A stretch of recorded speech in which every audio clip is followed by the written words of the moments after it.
Harapan saya selaku Kecil Gampung Indrapuri berharap pemerintah kabupaten supaya bisa bekerja sama dengan kampung. Artinya untuk tahun 2023 saya akan mengusulkan kepada Pemkab agar bisa dianggarkan, apakah melalui dinas DLHK ataupun dinas pendidikan dan kebudayaan.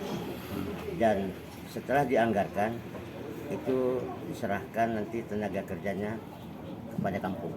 Jadi kami akan merawatnya, setidak-tidaknya kami bisa mengecatnya, bisa merawat pemakaman lebih baik dari saat ini. Nah, saat ini apakah makam atau tempat peristirahatan itu sudah dikelola oleh Gampung atau masih dalam pemerintahan itu?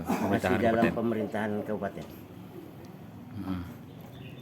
Oke, ini kan juga salah satu kawasan objek wisata ya. Iya. Mungkin ke depan perencanaan apa selain daripada makam ini akan dilakukan oleh Pak Kecil sendiri? Sebenarnya yang kami lakukan ke depan ini, karena ini daerah wisata, tidak-tidaknya ada kuliner. Kita ada pondok wisata, ada 3 unit tuh di Jalan Yosudarso, itu akan kita kelola dan akan dikelola oleh BUMG, Badan Usaha Milik Kampung.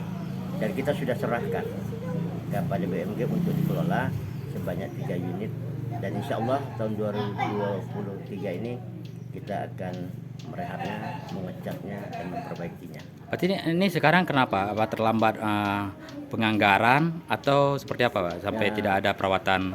Yang di mana ini? Ya seperti makam, pengecatan lah, bukan perawatan nih. Kalau Pengecatan atau pagar dorsa. Masalah makam ini yang setahu saya tidak ada anggaran, apalagi dari desa memang nggak ada dianggarkan. Karena itu dianggarkan oleh Pemkab.